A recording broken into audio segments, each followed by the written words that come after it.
क्या ये आईआईटी का टैग लगना साथ में कि आई एम एन आईआईटीएन, ये बहुत अलग होता है क्या? अलग मायने होते हैं क्या इसके? 515 बच्चे होंगे टोटल मतलब ही, और मेरी जो रैंक थी वो 500 के आसपास थी। कोई ऐसा इंस्टेंस आपके साथ भी हुआ क्या कि ऐसा हुआ कि आपको लगा कि अब सब खत्म हो सकता है, फिर उभर करके आप बाहर निकल करके आए?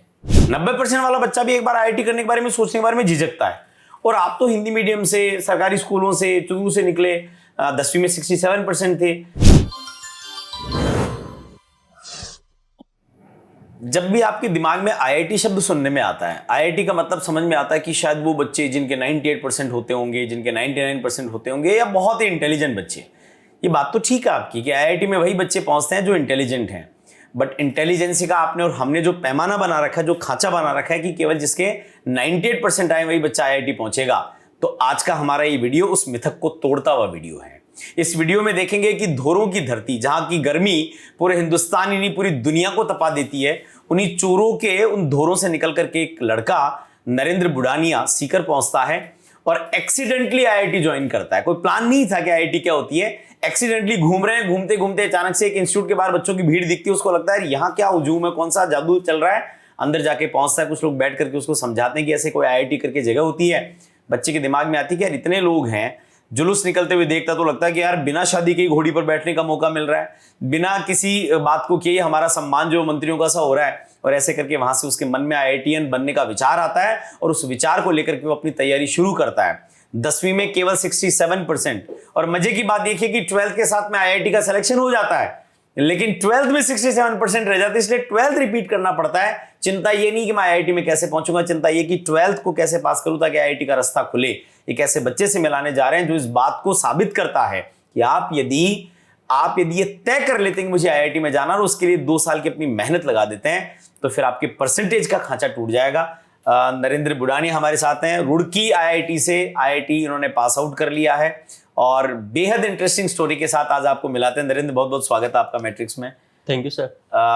आईआईटी रुड़की जी, जब कभी गांव से निकले या सीकर में आईआईटी के बारे में सुना पहली बार, तब कभी कल्पना थी कि रुड़की जैसे खूबसूरत कैंपस में पहुंच जाएंगे?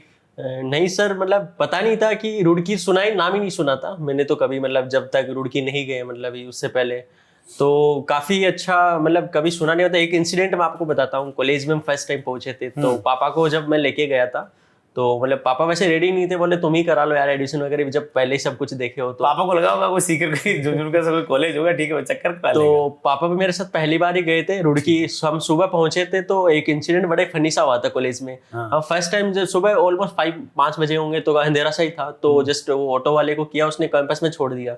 अब हमको समझ नहीं आया कि वो जस्ट छोड़ने चला गया, हम सबसे जल्दी पहुंचे थे, सुबह तो कोई था नहीं वहां पे कोई और। तो हम कैंपस के बीच में खड़े, क्योंकि आपने देखा कि रुड़की कैंपस काफी बड़ा है, बहुत बड़ा है, तो हम बिल्कुल कैंपस के मिड में खड़े हैं, और हम पूछ रहे हैं वहां पे किसी को कि भैया आईआईटी कहाँ है। आईआईटी में खड़े हैं। हाँ, ठीक। तो फिर वो थोड़ा सा समझ में आया, बंदा बोला नहीं, चला गया। उसके बाद लगा कि यार ऐसा बड़े कैंपस होते हैं, सुना हुआ था, तो कहीं आईआईटी के अंदर ही तो नहीं है। फिर मैंने देखा आसपास, तो लिखे हुए थे, वो आईआईटी रुड़की का कॉम्प्लेक्स था, मतलब जिसके सामने हम लोग खड़े थे। तो फिर थोड़ा सा ऐसा लगा कि यार अभी तो कॉलेज के अंदर ही कैंपस भी बड़ा सुंदर है, ग्रीनिश है पूरा एकदम, हरियाली वगैरह बड़ी। क्योंकि उसकी वजह ये कि सर ये साउथ एशिया का सबसे ओल्डेस्ट इंस्टीट्यूट आता है टेक्निकल में, तो काफी बड़ा कैंपस है, प्लस बहुत अच्छे तरीके से डिजाइन कैंपस है, तो उसमें हर चीज को प्रॉपर मैनेज किया जाता है, तो काफी अच्छा है, मतलब बिल्कुल बोल सकते हैं। चूरू से निकले हो नरेंद्र आप, फैमिली के बारे में हमें बताओ। फैमिली में कौन क्या है, कैसे क्या करते हैं, कितना वो जानते हैं, पढ़े लिखे कितने हैं? सर मैं अगर आपको लिटरली फैमिली के बारे में बताऊं, तो मेरे मम्मी जो है, आप बिल्कुल बोल सकते हो कि अंगूठा छाप है, उनको अपना नाम लिखना हम ही नहीं सिखाया है, मतलब उतना जरूर आता है। ठीक बात, अक्षर ज्ञान नहीं है, लेकिन मम्मियां वैसे बहुत एक्सपर्ट होती हैं। हाँ, मम्मी वैसे बहुत एक्सपर्ट होती है, आप सही बोल रहे हैं। हाँ। प्लस पापा जो है वो 10th क्लास तक किए हुए हैं, मतलब बाकी इसके अलावा बाकी फैमिली में भी ऐसा मेरा कोई रिलेटिव में ऐसे है नहीं कि बहुत ज्यादा पढ़े लिखे हो, जिनको आईआईटी वगैरह के बारे में, टेक्निकल फील्ड से जिनको पता हो, मतलब आईआईटी वगैरह बारे में, ऐसा कुछ है नहीं। तो यही है, बस पापा खेती करते हैं, मम्मी पापा किसान ही है, मतलब किसान है। हाँ, और एक जस्ट बड़े भैया हैं, तो वो अभी मतलब चूरू में तो खेती भी बड़ा मुश्किल काम है, क्योंकि धूप इतनी पड़ती है, बारिश का कोई उतना रहता नहीं है। तो आपके दिमाग में आईआईटीएन बनने का विचार कैसे आया, या किसने बताया? ये इन्वेंशन कहाँ से हुआ दिमाग में कि अपने को आईआईटी पहुंचना चाहिए?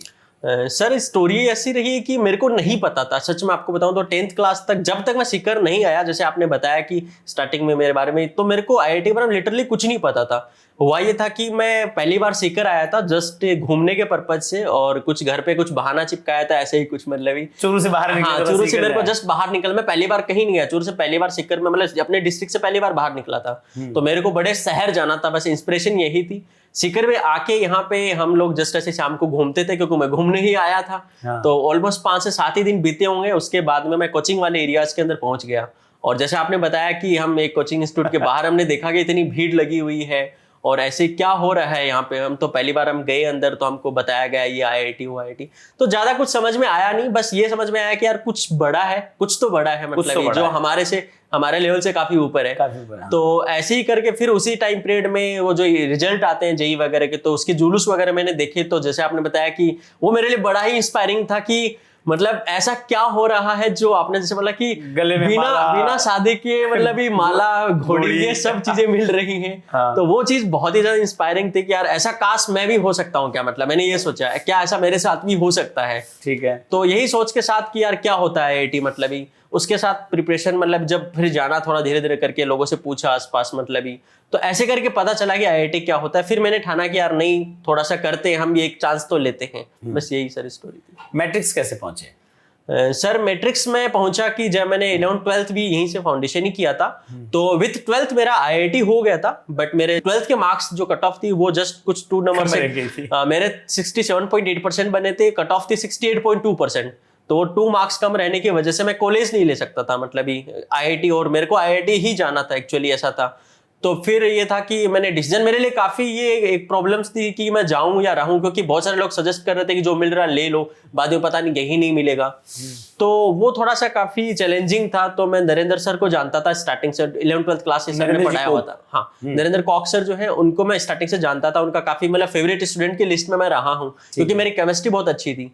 देन तो सर ही से मैंने डिस्कस किया कि सर ऐसे सिचुएशन में क्या करना चाहिए। तो सर ने बोला कि अगर तुमको कॉन्फिडेंस है तो तुम बिल्कुल चांस ले सकते हो, मतलब ही। तो इसी रूट पे मैंने एक चांस दोबारा लिया, और 12th भी मैंने दोबारा किया, और फिर मैट्रिक्स से मैंने अपनी जर्नी। एक सवाल मैं आपसे इसलिए पूछना चाहूंगा कि बहुत बार ये मिथक रहता है कि भाई आईआईटी में तो कैसे जाएंगे, 90% वाला बच्चा भी एक बार आईआईटी करने के बारे में सोचने के बारे में झिझकता है।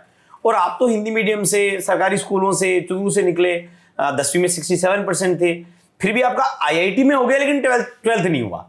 ये थोड़ा सा अजीब सी बात लग रही है हमें सुनने में। सर ये उस ईयर में कुछ टोटल 265 स्टूडेंट ऐसे थे ऑल ओवर इंडिया में, मतलब जिनका आईआईटी हुआ था और 12th नहीं हुआ था। अरे वाह। तो वो आउट ऑफ 265 में मैं एक ऐसा स्टूडेंट था। उसका कारण क्या रहता है? उसका कारण सर मेरी, अगर मैं अपनी जर्नी देखूं तो मेरी जर्नी में था कि 12th की परसेंटेज जो रहती है वो बोर्ड बेसिकली लिखने की प्रैक्टिस बहुत अच्छी होनी चाहिए। तो जनरली यहाँ पे जो स्टूडेंट आते हैं वो एक 10th में अच्छी परसेंटेज के साथ ही आते हैं, मतलब 75 80 प्लस में। तो उनको लिखने का प्रैक्टिस काफी अच्छा होता है। तो 12th में भी अगर वो थोड़ा पढ़ते हैं तो मार्क्स अच्छे लेवल पे आ जाते हैं। मेरे केस में ऐसा था कि मेरे को भी लगा कि मेरे को भी मार्क्स आ जाएंगे, तो इस वजह से मैंने 12th के साथ 12th में बहुत ज्यादा फोकस नहीं किया था।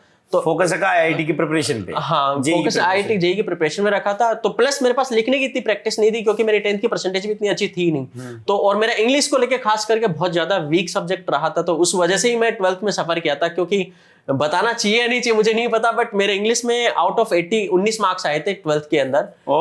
सो दैट्स बस वही एक रीजन था जिसकी वजह से मेरा 12th की कट ऑफ मतलब परसेंटेज काफी कम रह गई थी। तो उसी वजह से कि मैंने दोबारा ड्रॉप लेना पड़ा। गांव वालों को अंग्रेजी में हाथ तंगी रहता है, बस वही चीज सर। तो क्योंकि मेरी जो 7th 8th क्लास तक जो पढ़ाई हुई थी वो एक ऐसे, आप जानते हैं कि गवर्नमेंट स्कूल जो होती है गांव, उसमें एक रूम में 2 गेट होते हैं। हाँ। एक से सर आते थे, हम दूसरे से बाहर निकल जाते थे।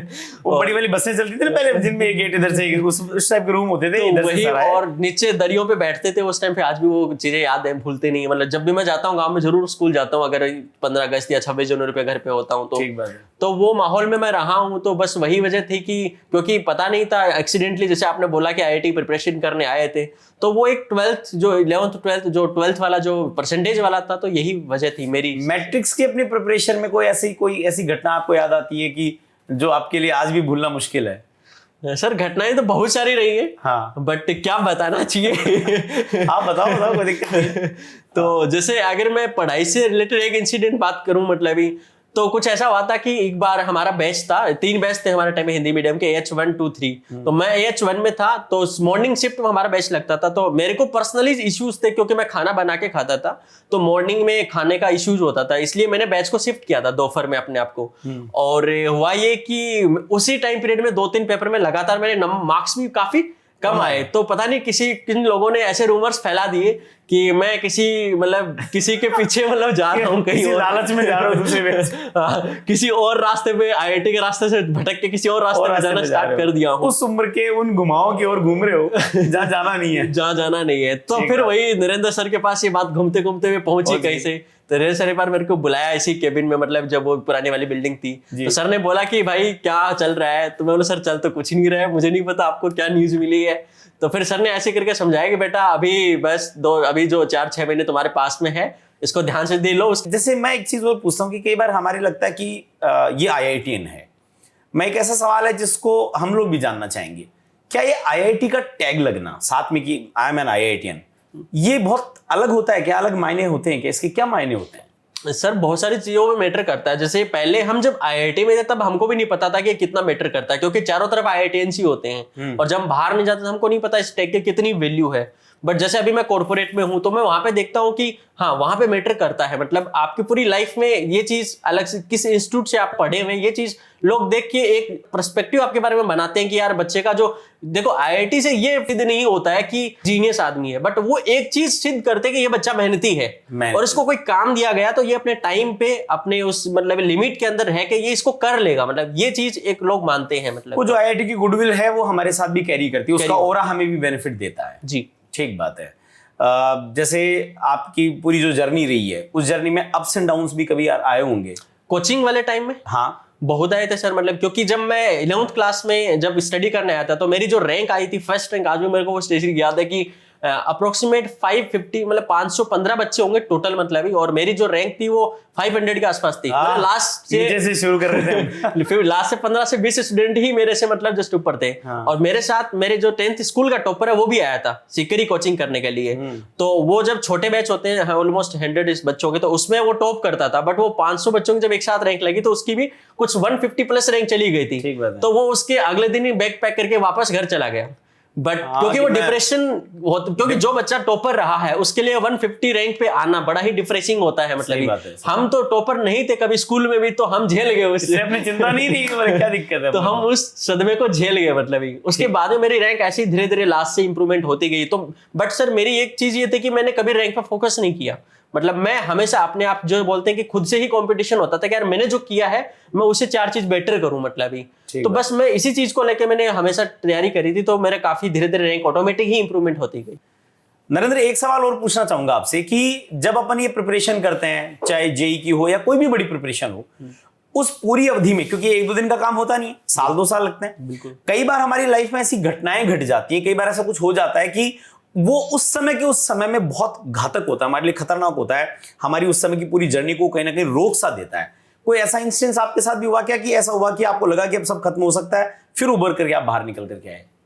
बिल्कुल सर, एक इंसिडेंट मेरे साथ ऐसा हुआ था, मैं बताना चाहूंगा कि जब ये प्रिपरेशन मैंने जब रिपीट लिया था एक साल, जब मैं मैट्रिक्स में था, तो मेरी जो एग्जाम थी जेई एडवांस की 24 में, मुझे आज भी डेट याद है, 24 मई को मेरी एग्जाम थी और 20 मई को मेरे आईज में लगी थी। यहाँ पे सीकर में जब हम नॉर्मली खेल रहे थे, मैं लगाता हूँ चश्मा, इसका जो ग्लास था मेरे आंख में चुभ गया था, जिससे मेरा स्किन वगैरह काफी कट होने से काफी प्रॉब्लम हो गई थी। तो वो उस 20 को पता नहीं चला, बट 21 को सुबह पता चला कि आंख से दिखना बंद हो गया है। देन फिर हम लोग जयपुर गए, पापा को, मैंने तब तक तो पापा को भी नहीं बताया था क्योंकि सोचा पापा डांटेंगे, सही बात है, सामने एग्जाम है, 3 दिन बाद, तो 3 दिन बाद एग्जाम है तो काफी डांट पड़ने वाले। तो मैंने 20 को पापा को नहीं बताया, 21 को सुबह जब दिखना बंद हो गया तो कोई ऑप्शन नहीं बचा था, मैंने पापा को बताया और फिर हम जयपुर गए, ऑपरेशन वगैरह नॉर्मल चेंजेस। तो हम जब जयपुर गए तो सर ये हुआ अगेन कि वहां पे डॉक्टर हमको सही नहीं मिला। जो फर्स्ट हमारा डॉक्टर था, सुबह जब हम 11 बजे के आसपास पहुंचे, तो उसने बोला कि यार वो लाइन मुझे सर आज भी याद है, उसने ये बोला था कि चलो हो सकता है ऐसा इंसिडेंट भी हो, बट एटलीस्ट थोड़ा डॉक्टर को सही से बोलना चाहिए। कि उसने मेरे को एक लाइन बोली थी कि या तो पेपर दे लो या आंख बचा लो। तो ये चीज काफी, क्योंकि मैंने उसको बोला कि सर आप इतना कर सकते हो कि मेरा 3 दिन बाद पेपर है, मैं ऑपरेशन बाद में करा लूंगा, कुछ ऐसा कर दीजिए। हाँ, 3 दिन एक बार कुछ एडजस्टमेंट कर। हाँ, तो वो बोले कि नहीं ऐसा कुछ पॉसिबल नहीं, या तो आप पेपर दे लो या आंख बचा लो। तो वो बड़ा ही, क्योंकि 3 साल से मैं जिस चीज के लिए लगा हूं दिन रात से मतलब ही, और वो एक इंसिडेंट ऐसा लगे तो ऐसे दिल सा थोड़ा होता है ना, टूट सा ही जाता है, टूट सा या ठहर सा जाता है। बट मेरे को वो कॉन्फिडेंस था कि यार मतलब कुछ भी हो, मतलब कर लेंगे कुछ भी हो मतलब ही। देन फिर मैंने नरेंद्र सर से बात की अगेन, तो सर के कुछ कॉन्टेक्स्ट थे मतलब ही डॉक्टर्स वगैरह, तो सर ने एक जगह का रेफरेंस दिया। फिर वहां पे हम जब गए तो उन्होंने काफी सही से बात किया, तो उन्होंने बताया कि यार ऑपरेशन तो सर्जरी करना पड़ेगा क्योंकि जो नजर है वो जाने का काफी खतरा है। तो फिर 21 मई को सर मेरी सर्जरी हुई थी आइज की, 4 स्टेजेस मेरी आंख में लगे थे, और 29 को मेरी दोबारा सर्जरी हुई थी क्योंकि लिक्विड निकल गया था, तो उसके लिए डबल सर्जरी होनी थी। और उस बीच में 24 मई को मेरा पेपर था, 21 मई को मेरी आइज की पहली सर्जरी हुई थी और 29 को सेकेंड। तो उस टाइम पे सर मेरा पेपर जब मैं दे रहा था तो आंख में मेरे पट्टी लगी हुई थी एक। तो बहुत सारे लोग जिस रूम में मैं पेपर देने गया वहां पे भी सरप्राइजिंग थे कि एक आंख में मैं पट्टी लगी और पेपर देने आया हूं। एक आंख से मतलब आपने तो वो, पापा ने उम्मीद छोड़ दी थी कि मुश्किल ही होगा क्योंकि बहुत ही मुश्किल होता है मतलब दर्द के अंदर चीजें कर पाना। बट मेरे को सर ये कॉन्फिडेंस था कि यार एक आंख खुली है ना सारा, तो एटलीस्ट एक आंख से भी मैं पेपर तो क्लियर कर ही लूंगा। ठीक है, अच्छी रैंक नहीं होगी बट एटलीस्ट आईआईटी तो पहुंच जाऊंगा। ठीक है। तो उसी कॉन्फिडेंस के साथ में सर बैठे तो अच्छा ही गया। कुछ चीजें लॉस हुई मतलब आंख की वजह से लास्ट में, बट थोड़ा बहुत रैंक थोड़ा बहुत रैंक का फर्क पड़ा, बट अल्टीमेटली जो भी हुआ अच्छा, मतलब कोई दिक्कत नहीं है। और इसमें एक इंसिडेंट ये भी था कि जो ओमार भी मेरी थी वो भी मैंने जो वहां पे बंदे होते उन्हीं से, क्योंकि वो इतना ज्यादा आंख में लास्ट में प्रॉब्लम हो जाता है कि मैं भर नहीं पा रहा था, तो इतना ज्यादा इश्यूज हुआ था। बट फिर भी सर सब कुछ भगवान की दया से अच्छा रहा कि आईआईटी पहुंच गए। चलिए अच्छी बात।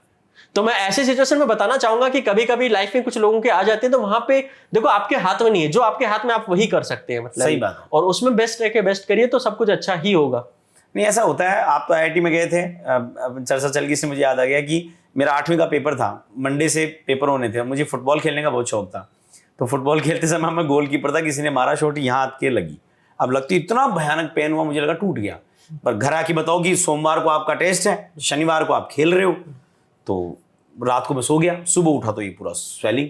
मम्मी ने देखा कि पूरा हाथ सूजा पड़ा है, तो मैंने कहा रात को लगी है। फिर पापा लेकर के गए, पता चला कि साहब आपका हाथ फ्रैक्चर हो गया, यहाँ पर पट्टी बंदी, यही हाथ लिखने का था, यही था, लेकिन वो ठीक है लिख करके आए और पास भी हो गए। तो कई बार ऐसा होता है कि ऐसे मोमेंट्स में आपको टूटना नहीं होता है, आपको आगे बढ़ना होता है, आप आगे बढ़ जाइए, चीजें हो जाती हैं। और क्योंकि जो आपने मेहनत करी है ना वो काम आएगी। मैं ये जानता हूं कि जो आपने 2-3 साल में अगर एक अच्छी मेहनत करी, अगर आपने अपने आप को बोलने की तरासा है, तो वो आपको लाइफ में हर जगह पे काम आएगा, वो कहीं भी नहीं जाएगा मतलब। सही बात। वो कम्युनिटी हो जाता है, वो एक साथ फिर आपको इम्पैक्ट देता है। जब हमारा 12th में नहीं हुआ और आईआईटी में हो गया, उसके बाद क्या लगा, मतलब उस समय क्या थॉट्स हैं? क्योंकि वो एक दौरा था जहां पर इधर जाना कि इधर जाना समझ नहीं आ रहा था, तो उस समय क्या चल रहा था उस समय का? सर वो बहुत ही चैलेंजिंग सिचुएशन थी, क्योंकि जैसे मैंने आपको बताया कि आईआईटी में वो एक ऐसा मतलब मैं पूरी इस जो सिक्कर का कोचिंग का माहौल है, इसमें मुझे मेरे जैसे कोई और स्टूडेंट नहीं मिला कि जिसका आईआईटी में हुआ और 12th में नहीं हुआ हो। मैं जिसको भी बताता तो वो भी बड़ा ही 2 मिनट के लिए ऐसे देखते सरप्राइजिंगली कि ऐसा भी हो सकता है क्या। तो बट वो हुआ ये कि उसके बाद में मेरे को कॉन्फिडेंस था कि यार मैं जेईई कर सकता हूँ दोबारा। अगर इस चीज पे मैं किसी को एडवाइस देना चाहूंगा कि काफी बच्चे ऐसे होते हैं जो मतलब एकदम वो सीमा पे होते हैं कि वो यार कुछ, या फिर उनको आईआईटी में अच्छी रैंक नहीं मिल रही होती है, या फिर वो मतलब उनको एनआईटी अच्छी मिले तो वो सोचते हैं कि यार मैं डिसीजन लूं कि नहीं लूं दोबारा करने का, रिपीट करने का। तो वहां पे मैं ये बोलना चाहूंगा कि अगर खुद को कॉन्फिडेंस है, अगर आपको लगता है कि यार आपको लेना चाहिए, आपका दिल बोलता है, दिल पे हाथ रख के पूछो अपने आप से कि आपको बोल रहा है आपका मतलब मन की यार लेना चाहिए, तो आप बिल्कुल एक चांस ले सकते हो, क्योंकि आपने जो पढ़ा वो कहीं जाएगा नहीं मतलब ही। हाँ वो तो आपके पास है। हाँ, तो वो कहीं ना कहीं रिपीट होकर हमेशा वापस आएगा। तो सर वो सिचुएशन से निकलने का फिर दूसरा जो सर लोग थे, जो गुरु थे हमारे, आप बोल सकते हो मतलब नरेंद्र सर है बाकी जो, तो उनसे जब मैंने डिस्कस किया तो मेरी चीजें क्लियर हुई कि नहीं यार, मैंने सोचा कि यार मेरे को लेना चाहिए एक चांस मतलब ही, तो बस इसीलिए सर मैंने एक चांस लिया। चलो आप आईआईटी पहुंचे, आईआईटी से निकल करके अभी आप एक कॉर्पोरेट में काम कर रहे हैं, अच्छा पैसा कमा रहे हैं, चूरू पे जाते हैं तो वहाँ के लोगों को इंस्पिरेशन मिलती है। इस वीडियो को बहुत सारे आपके जूनियर्स भी देखेंगे, अभी आने वाले जो बच्चे हैं, और वो नॉर्मली ऐसा होता है कि ऐसे टेक्निकल फील्ड्स में अपने सीनियर्स को देख करके सीखते हैं। तो कोई एक ऐसा मैसेज जो आप उनको बताना चाहोगे कि आईआईटी की पूरी जर्नी में, इसके प्रिपरेशन की जर्नी में, जेईई की जर्नी में, ये काम आपको नहीं करनी चाहिए और ये काम आपको करनी चाहिए? सबसे पहले अगर मैं बात करूं क्या करना चाहिए, तो नहीं, मैं उल्टा स्टार्ट करूंगा। मैं पहले ये बताऊंगा क्या नहीं करना चाहिए। ठीक है। तो देखो, 2 चीजें हैं कि कई बार क्या होता है कि क्योंकि ये ऑलमोस्ट ऐसे प्रिपरेशन होता है कि 1 से 2 साल जो टाइम होता है जिसमें कंटिन्यूअसली हमको टाइम नहीं मिलता, संडे को भी यहाँ पे टाइम नहीं होता है। तो कभी कभी क्या होता है, बड़ा फ्रस्ट्रेटिंग होता है कि खुद को मैनेज करना, ये चीज तो उससे उभरने का, जब मैं आपको बताऊं, बहुत सारे लोग क्या करते हैं कि जो माहौल होता है, गलत संगति जिसको मैं बोलूंगा, मतलब स्टार्टिंग में पता नहीं चलता इस चीज का, क्योंकि वो एज ऐसी होती है ना कि वो चीजें बहुत ही अट्रैक्ट करती हैं। बट होता है कि आपको बाद में चीज आके समझ में आती है कि यार वो अगर उस माहौल में हम नहीं जाते हैं तो हम खुद को प्रोटेक्ट कर सकते हैं। तो आपको फ्रस्ट्रेट होकर ये नहीं करना चाहिए। हाँ ठीक है, मूवी देखना जैसे मैं कुछ लोग करते हैं तो वो कोई गलत नहीं है, मैं भी मूवी कभी कभी देख देता था। जैसे पेपर हमने दिया उसके बाद आके मैं हमेशा मैं संडे को मूवी देखता था, मतलब ही तो उससे थोड़ा बहुत 2-4 घंटे अच्छी हो गई। बट ऐसा नहीं कि फिर मैं पूरा 4 दिन मूवी ही देख रहा हूँ। वो आप कुछ भी कर रहे हो तो आपको ये पता होना चाहिए कि आप ये क्यों कर रहे हो और ये कितने टाइम के लिए आपको करना है। ये बहुत ही ज्यादा इंपॉर्टेंट चीज है। तो कुछ बच्चे क्या करते हैं, कभी कभी फ्रस्ट्रेशन में आके कुछ ऐसी चीजें करने लग जाते हैं जिससे रिलैक्स होने के चक्कर में वो पूरा ही रिलैक्स हो जाते हैं। जो रास्ता जो सोच के सीखकर आए थे उससे वो भटक जाते हैं, मतलब ही। तो ये बिल्कुल नहीं करना चाहिए। और दूसरा क्या करना चाहिए अगर मैं बात करूं तो आपको एक तो क्लास कभी मिस नहीं करनी है। आप हो सकता है 2 दिन घर पे आप बीमार, आप नहीं पढ़ पाए, चलेगा, मतलब आपने दिया हुआ होमवर्क अगर आप छूट गया वो भी चलेगा। बट अगर आपने कोचिंग छोड़ी है तो वो बिल्कुल नहीं चलेगा। क्योंकि ऐसा होता है कि ऐसे अगर बच्चा 11th में स्टार्टिंग में आता है तो उसने अगर 2 दिन एब्सेंट कर दिया तो पूरा टॉपिक निकल जाएगा। और अगर एक बार आपका, जैसे एग्जांपल के लिए मैं बात करूं, फिजिक्स में सपोज आपने मैकेनिक्स में कुछ गड़बड़ कर दिया तो वो आपको ओवर द जर्नी 11th में भी, पूरे जर्नी में परेशान करेगा और वो 12th में भी परेशान करेगा। क्योंकि आईआईटीज में जो क्वेश्चन आते हैं वो एक टॉपिक से कभी नहीं आते हैं, वो 4 टॉपिक्स को मिक्स करके आते हैं। तो वो कॉन्सेप्ट आपने एक जगह पे छोड़ा है तो वो आपको पूरी ओवर द जर्नी परेशान करेगा। तो ऐसी चीजें काफी हो जाती है। तो कोचिंग कभी नहीं छोड़ना चाहिए मेरे अकॉर्डिंग। मैंने ये आपकी दोनों राय बहुत महत्वपूर्ण है। और इस वीडियो को देखने वाले लोगों से मैं कहना चाहूंगा कि नरेंद्र की जर्नी हमें इस बात को साबित करती है, हमें इस बात के प्रति आश्वस्त करती है कि यदि आपका लक्ष्य बिल्कुल तय है और उस लक्ष्य की तैयारी के दौरान आप यदि एकाग्र होकर के अपने लक्ष्य की ओर बढ़ते हैं तो इस बात का कोई फर्क नहीं पड़ता कि बैकग्राउंड आपका कैसा रहा। आप हिंदी मीडियम से आते हैं, गांव से आते हैं, शहर से आते हैं, आप बड़े नंबर, बड़े परसेंटेज लेकर के आते हैं, सामान्य लेकर के आते हैं। बस तय ये होता है कि जिस समय आप बड़े लक्ष्य की ओर आगे बढ़ते हैं उस यात्रा में हर समय केवल अपना ध्यान अपने लक्ष्य पर बनाए रखिए। उसके बाद में 10th में 67% लाने वाला नरेंद्र बुडानिया भी आज आईआईटी रुड़की से निकल करके और एक बड़े कॉर्पोरेट में काम कर सकता है। इस वीडियो को देखते समय ये भी देखें कि क्या क्या गलतियां हमें करनी चाहिए और नहीं करनी चाहिए, दोनों भी नरेंद्र ने अपने अनुभवों से साझा किए। नरेंद्र, आपको बहुत बहुत शुभकामनाएं। ईश्वर करे आप बहुत अच्छा काम करें, खूब सारे कॉर्पोरेट्स में जाएं, हमें खूब गौरवान्वित करें। और आप सब लोग भी इस वीडियो को देखिए, साझा करिए, लोगों तक पहुंचाइए, बच्चों तक पहुंचाइए और उनको बताइए कि लक्ष्य यदि तय हो, पाने की इच्छा हो, सब कुछ संभव हो जाता है। बहुत बहुत धन्यवाद। Thank you.